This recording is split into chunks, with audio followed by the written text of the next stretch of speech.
el cristiano y la política. Este es un tema bien complejo, pero trataremos de explicarlo de una forma simple respondiendo a tres preguntas.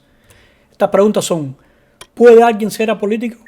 ¿Deberían las instituciones o dirigentes religiosos tomar partido en la política? Y tercero, según la Biblia, ¿cómo pueden los cristianos participar en la política? Primero vamos a definir lo que es política. La palabra política viene del griego con el mismo nombre, politika, que quiere decir asunto de las ciudades, y es la forma en que el ciudadano interviene en los asuntos públicos o de gobierno, por medio de su opinión, de su voto o identificándose con un grupo o otro.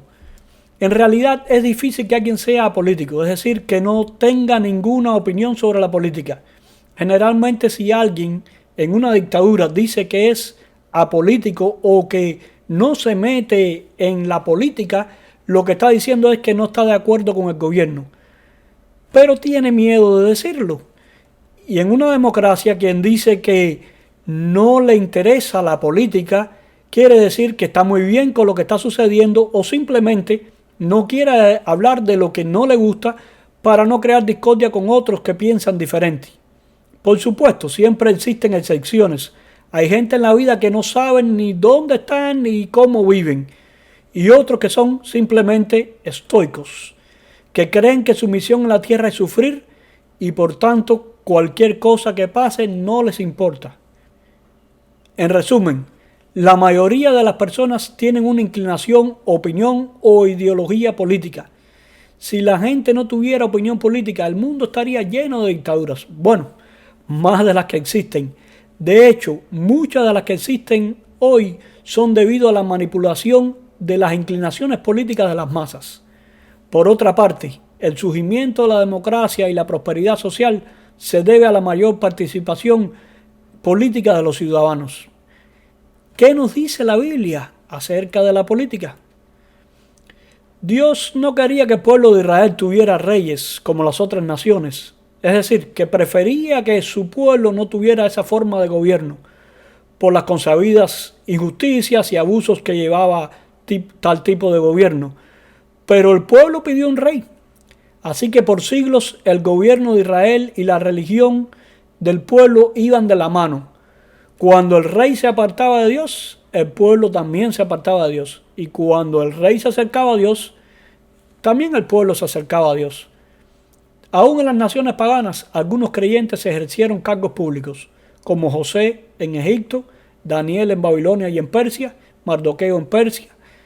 Es de notar que Daniel cumplió bien con su propósito y con su posición pública, pero en ningún momento tuvo temor de manifestar su fe y el mensaje de Dios, aunque estos fueran contrarios a los intereses políticos de los reyes.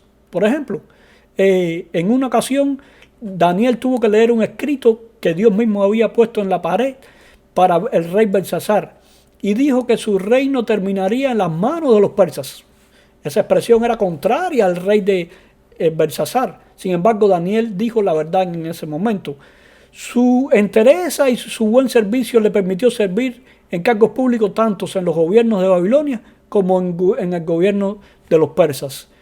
En resumen, los creyentes pueden ejercer cargos públicos, pero siempre deben poner a Dios por delante de todo. Los gobernantes civiles, aunque no creyentes, son permitidos por Dios y deberían rendir cuenta ante Él. El mismo Jesús se lo expresó a Pilato cuando dijo Jesús: ninguna autoridad tendrías contra mí si no te fuera dada desde arriba. Los profetas les mencionaban a los gobernantes las responsabilidades que tenían delante de Dios y cómo debían convertirse a Él. Aún en naciones paganas, como en el caso cuando Daniel reprendió a Nabucodonosor y le dijo que se tenía que arrepentir. Juan el Bautista también lo hizo con Herodes y Pablo con el gobernador Félix. Los creyentes deben predicar a gobernantes cuando tengan la oportunidad y mostrarles que ellos deben responder delante de Dios. Los gobernantes tienen el poder de mantener la paz en las naciones y promover leyes que protejan a la sociedad, castigando a los malhechores. Esto tiene su valor tanto a nivel nacional como a nivel local. Por ejemplo, Pedro escribió: por causa del Señor someteos a toda institución humana, ya sea rey como a superior, ya sea a los gobernantes, como por él enviados para castigo de los malhechores y alabanza a los que hacen bien. ¿Pero qué hay de las instituciones religiosas? ¿Deberían participar en la política las instituciones religiosas? La respuesta clara es no. Y les voy a explicar por qué. El Evangelio es la solución a los problemas morales de este mundo, no el poder político. No debemos querer cambiar a la gente por medio de los poderes políticos imponiendo nuestras creencias, sino debemos usar el poder del Evangelio para transformar los corazones. La misión de la iglesia no tiene nada que ver con los desenvolvimientos políticos de este mundo. Cristo dijo: mi reino no es de este mundo. Si mi reino fuera de este mundo, mis servidores pelearían para que yo no fuera entregado a los judíos. Pero mi reino no es de aquí. La misión de la iglesia es atraer a otros al reino de Cristo, no promover gobiernos terrenales.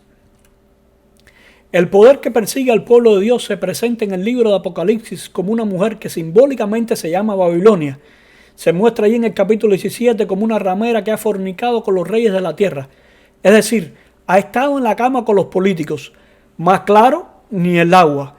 ¿En qué posición se pondría una iglesia al participar o apoyar a los políticos y gobernantes de la tierra? Ahora, esto no quiere decir que si el pastor de tu iglesia apoyó públicamente a un político, tu iglesia se convertirá automáticamente en Babilonia. El significado de la Babilonia simbólica es mucho más profundo y requiere un estudio aparte, ya será en otro video. Pero sí demuestra que es algo que Dios condena. La unión de la iglesia con la política es algo que Dios condena.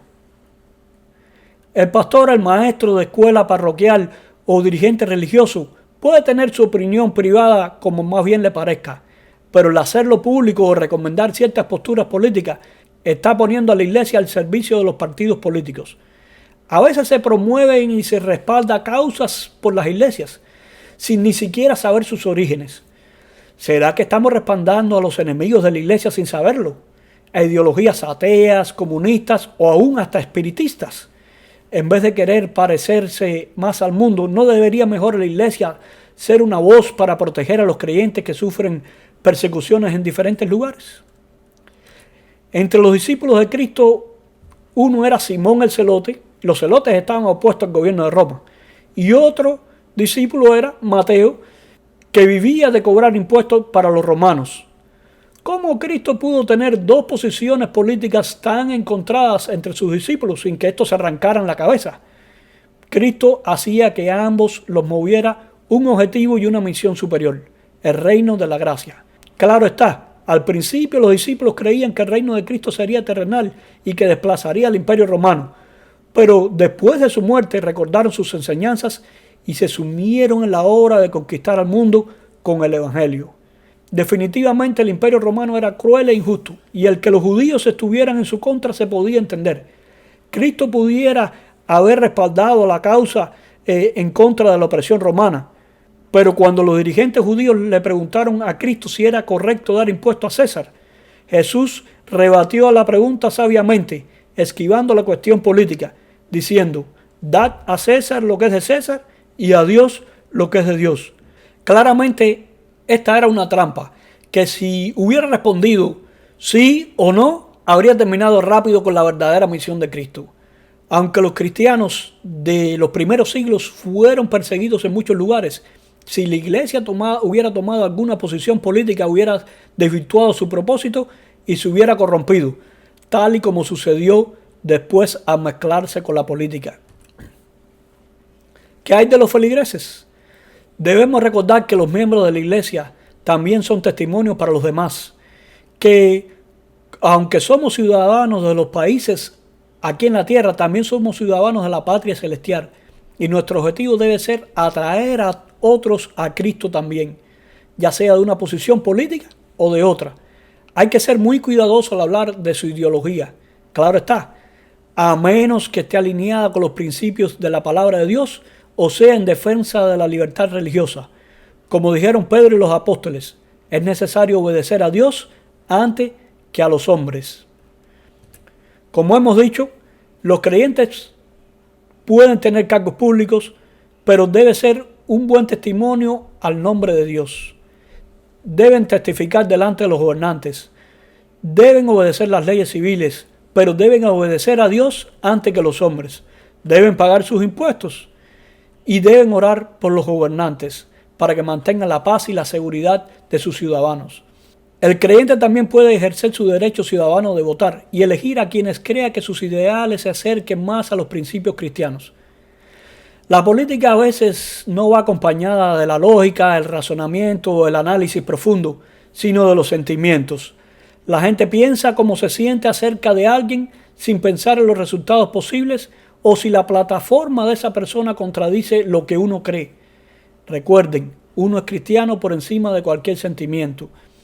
Pero de cualquier forma, los políticos son hombres pecadores. Aunque algunos digan ser cristianos, solo pueden mentir, solo en busca de poder, y otros pueden corromperse. O aún peor, querer imponer sus creencias usando el poder político. De manera que lo que hoy parece color de rosas para los creyentes, después, en el futuro, puede traer una nefasta consecuencia para el pueblo de Dios. Así que ese debe ser un asunto individual, que debe hacerse sabiamente y con mucho cuidado, siempre teniendo en cuenta que para el creyente la política puede resultar como jugar a la ruleta rusa. Y recordemos, el mundo no se va a cambiar con el poder político, sino con el poder del Evangelio.